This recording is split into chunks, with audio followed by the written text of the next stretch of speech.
Hey, what's up, y'all? My name is Chris Abbott, but all my friends just call me Abbo. And in this video, we're going to be breaking down and talking about what are chatbots used for in a church coming up.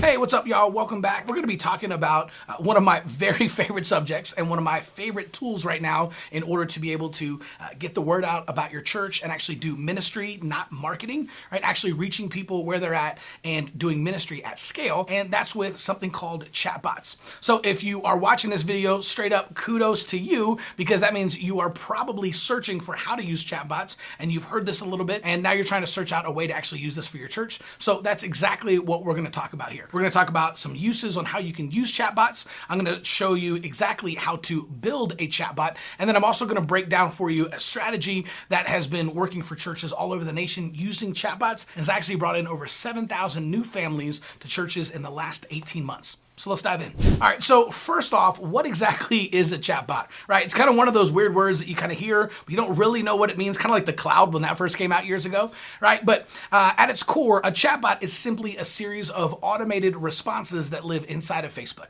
right? So you can use something like ManyChat.com and you set up these automated responses, and they're basically just automated answers to questions that people might have, right? It's really simple. It's not nearly as complicated as it sounds. And the best way to actually learn this is literally just to dive in and start figuring it out, right? Start before you're ready. Mark Twain said that the man who grabs a cat by the tail knows 80% more about cats than the man who doesn't. So you can sit here and watch videos and theorize all day long, but the best way to start utilizing chatbots is to literally dive in and start utilizing chatbots. Now, I know of a small church that started using chatbots here about 6 months ago, and in 6 months, they've had over 170 new families that have planned a visit to their church, right? A church of 40 people. In fact, they had 22 new people who joined their church in the first 3 weeks because chatbots allow you to actually connect with people one-on-one in a very authentic way and actually scale ministry. It'd be hard for you to be able to go out into your city or your community, right, and pray for people all day long and connect with people in addition to everything else that you have to do for the church,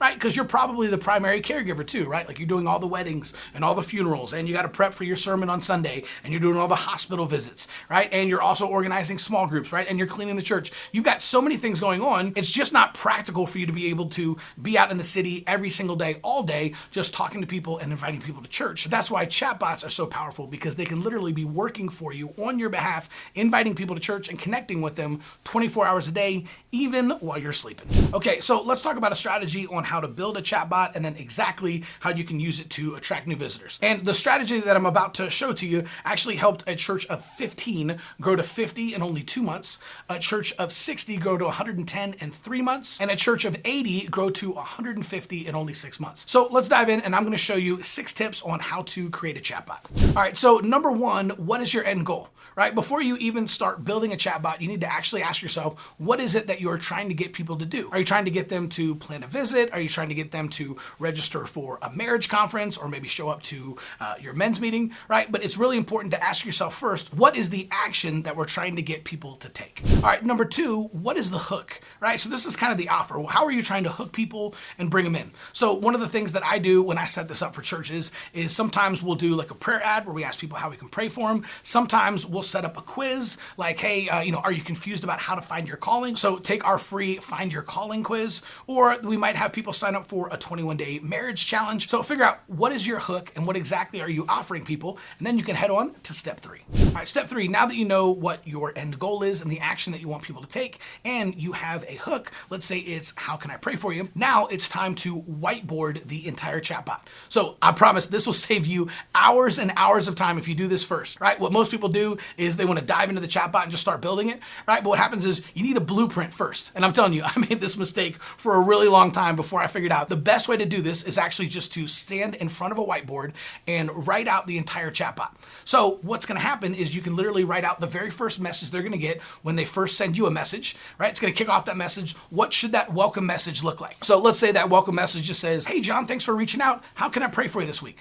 right? Well, now they're going to submit their prayer request, right? And then what is the next message that you want them to get, right? So I like to do something like, hey, thanks so much for trusting me with your prayer request. I promise to be praying for you this week. Then you simply need to write out the next couple of messages that you're going to deliver with your chatbot. And the best thing about a whiteboard is you can make mistakes, you can erase it, you can change things around, and you can do that before you ever start building the tech piece. So let's say you're doing the prayer ad and you're collecting their prayer requests, you're thanking them. What I would recommend doing is actually leading to a plan your visit. We're actually inviting them to plan a visit to your church on Sunday. And again, you can do all of that through your chatbot. You can collect their name, email, and phone number. And so now you can actually follow up with them. Once someone plans a visit, you can follow up with them. You can give them a call. You can answer any questions they have about, where to park or what to wear. Introduce yourself to them personally as the pastor. And this is going to ensure that you have a much higher show up rate for all of your new visitors on Sunday. All right, so before I get to my last 3 tips on how to build your chatbot, I want to hear from you. All right, have you ever tried to build a chatbot before? Did it work? Did it not work? Do you have any specific questions about chatbots or how they work? I want to know. Put them in the comments below. I promise to read every single one and to answer every question that you have. All right, so step number 4, it's time to build it out inside of ManyChat. Now, I like ManyChat because it has a visual builder. It's really simple to use and their tutorials are amazing, right? So when you get in there, obviously you're not going to know what you're doing for the very first time, but ManyChat has tutorials that'll walk you through exactly all of the functions, how to build it out, how to use the visual builder, right? And you can have this entire thing built in under 30 minutes. Now, one of the biggest objections that I get to building out a chatbot is that churches a lot of times are afraid, well, won't this feel inauthentic, right? Isn't this going to feel like, man, they're going to know that this is a bot. They're going to know that these are automated sequences, right? And the answer is, well, maybe, right? Some people might know that it's a bot, some people won't. But the best way to do this is to write it personally as if you're texting them as the pastor, right? So don't try to say like, hi, this is Prayer Bot. Thanks so much for contacting me. Nobody likes that kind of stuff, right? And it just makes it feel like a machine. So what you want to do is you actually want to write it as if you are texting a friend. So using ManyChat, they actually have a feature where you can pull in their first name to customize it. So you might create a welcome message that says, hey, John, this is Pastor Chris. Thanks for reaching out. How can I pray for you this week? Now they know it's personal, it's coming from you as the pastor,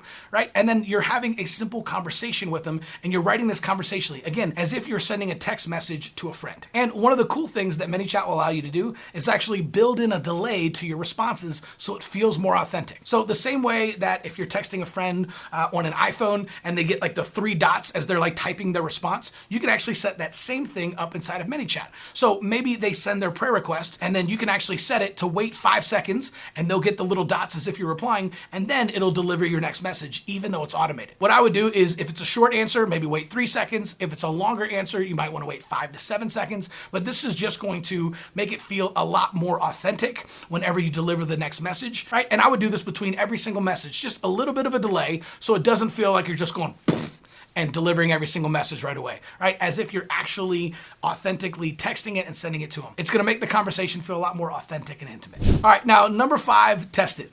Listen, this is a really, really important step and a lot of people forget this, right? They get so excited, they just created their chatbot, they go launch a Facebook ad and they're excited for people to go through it and then only to find out that it's not actually working. So you wanna make sure to test your chatbot before you release it out into the wild and have strangers start going through it, right? So test it out inside of Messenger, make sure it works. Make sure the delays feel authentic. Did it take too long for that message to deliver? Was it too short? Right? Just go through and just make sure everything feels conversational and genuine. All right. And finally, number 6, this is the most exciting part. It's time to send people to your chatbot. Now, you can do this in a couple of different ways. You can actually use what's called a ref link. And again, ManyChat will show you how to do this. And you can put that inside of an email. So you can send an email out to your email newsletter.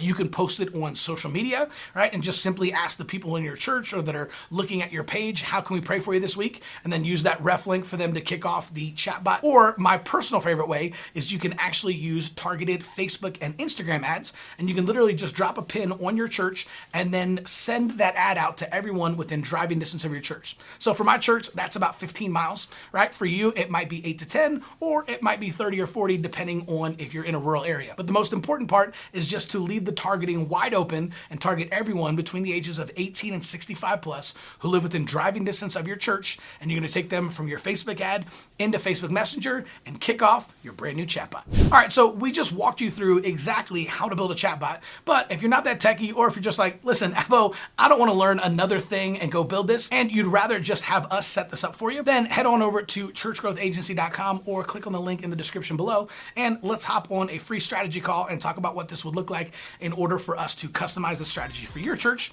and we'll even set it up for you. We'll see you soon.